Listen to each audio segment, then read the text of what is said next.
Anyway, tell me what's happening in your life. Oh, I don't know, Michael. I'm a bit, don't know how to describe it really. But maybe frustrated, I guess. I don't know. Impatient. Okay. Frustrated, It's hard to impatient. describe. It's Okay. hard. It's a Yeah. bit hard to describe actually. I've sort of been thinking a lot about a lot of things, but yeah, no, just I don't know. Yeah, I'm not sure what the cause of it is, but I'm just maybe it's a bit of just bit tired of all of the hype, I guess, maybe. Yeah. Yeah. And just probably looking for something, looking for something a bit more meaningful, maybe, than all of the never-ending nonsense which is out there. Hmm. Maybe. Uh, How about you? yeah. I guess you probably described very similar the way I feel as well. I think. Mm, Yeah. I think. mm, Uh, Watching what's going on around us in the parliamentary field of Australia is quite frustrating, um, but also not seeing progress in America.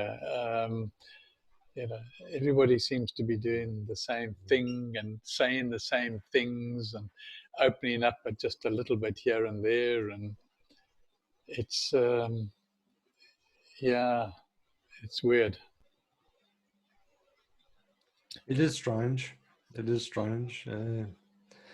Which has me sort of like, from my own personal perspective, I sort of find myself bouncing between two sort of polarities. You know, at one end, I sort of look at all of this nonsense that's unfolding now and all this, you know, opportunism by governments and corporations and that sort of thing to try and use the coronavirus, you know, to their own means to advance their own individual agendas for their own benefit.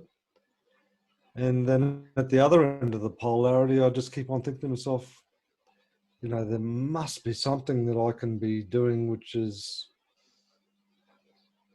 more impactful than just sitting here like as a spectator in a grandstand, just watching this ridiculous game unfold, you know. So yeah, so a little bit frustrated.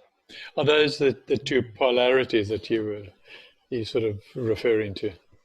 Well, I mean, the one polarity is that just that frustration with what I'm seeing. The other polarity is probably more about, you know, I've just been thinking a lot about when you were talking about logos there.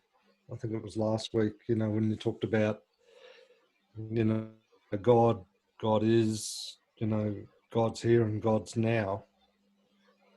And I've just sort of been sort of reflecting on, well, I do completely understand that. I sense that at a very deep level.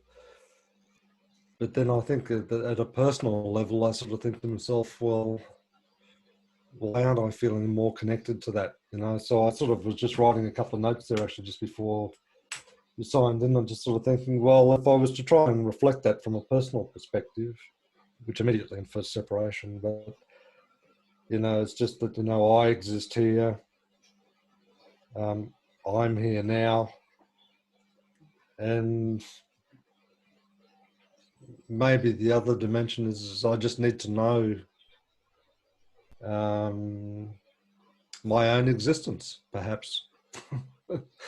Yeah, You know, yeah. as to Yeah. what that is.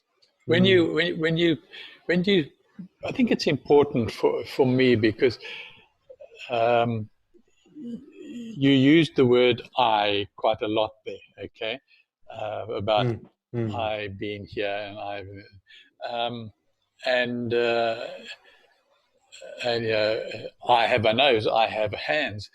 Who the hell is I? mm. Okay, who is No, I? exactly right. I see, Mm, I smell, but mm, who is the I? Okay.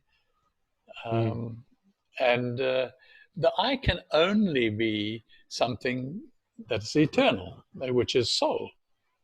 So mm, soul is using this holographic image of me um, to gain experience in this world, and we've been born in the Iron Age now, which is the last age and the toughest age of all ages that have been in the past. Um, and we've just got to know that I is soul, and soul is the only thing that's interested in getting to God. You know, our personality thinks it can get to God, but only soul can. So yeah, mm, the dilemma is, what do we do when we're not talking to each other on Zoom?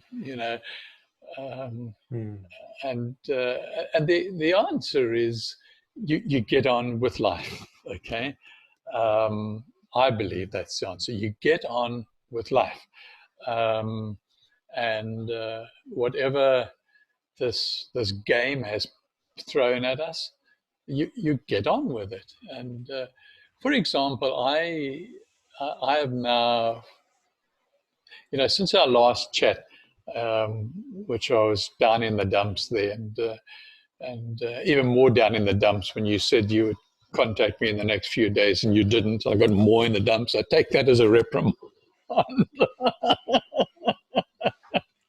don't. Mm, um, mm, but I've said, right, in business, what do I enjoy doing? And I'm going to become an expert in doing that. Okay, in this holographic experience of life, I love researching, I love writing, and so I'm going to create ebooks, and I'm going to create what I believe goes around ebooks and what business people don't know about the whole sequence of ebooks. I've created a lovely phrase, a business phrase, and uh, yeah, so I'm like stuck in that, getting that all together, for me to like launch it to the world. It's probably another week's time. You know what I mean? And so that's how I'm handling this polarity, if you like, between all the crap that's mm. going on and what we do and why we're here and so on. Is just get on, and uh, do something in the business world, and or in whatever world, the art world or the singing world or the gymnastic world. Yeah. Mm. I look. I I think that you're absolutely spot on, and like there's a couple of things I just want to say. Like one of the ironic things is that whenever I'm feeling sort of fairly intense in any way, that guru that I follow, he sends out. I subscribe to a daily message, you know, and when I'm feeling particularly intense about something, the message always has incredible relevance to me, as to what comes. So, for example, the message that came to me today, following the last week of building frustration and annoyance and all of that sort of stuff. And the saying was quite simple. It's just that a mundane life goes from womb to tomb. A life of awareness leads to liberation from the very process of life and death. Mm. Now, that second part of that phrase is clearly, the references you've just made to the soul and so on. But there's that word awareness again. And I guess the sort of reflection, and it always It shouldn't surprise me, but it always surprises me that the things that you're thinking about are things that exercise in my mind, even though we haven't spoken. And I was just sort of thinking there in particularly the last 24 hours or so, like we do have, between the two of us, significant experience in business. There's no doubt about that. And we have an incredible, passion and urgency to seek, from a spiritual perspective. And there's a whole lot of nonsense going on in the world at the moment, more so than I think maybe you and I have ever experienced in our life before. Sure. And I'm just sort of wondering whether the opportunity there, if that's the right word, or maybe the calling there is you and I relate particularly well to other men, to other brothers, particularly well, I think. Mm.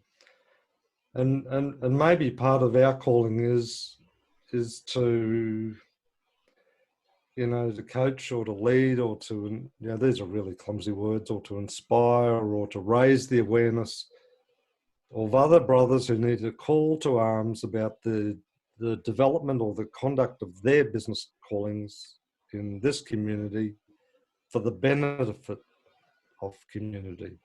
There's tons and tons of videos and stuff out there about, make $1 million in the next 12 months, or, sell, or flip, or whatever the nonsense is.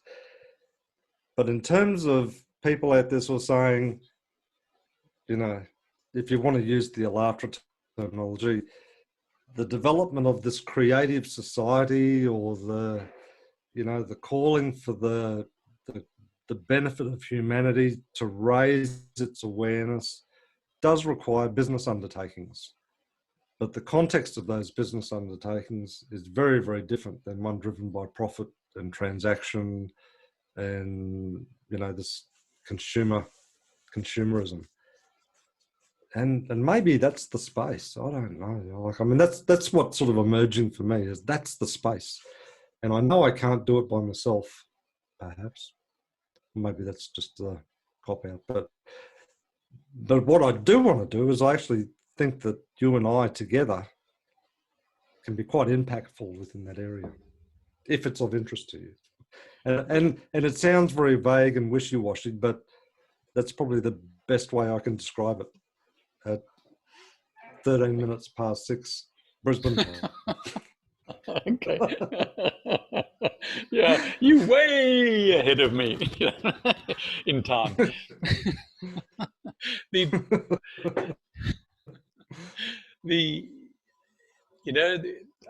I am interested.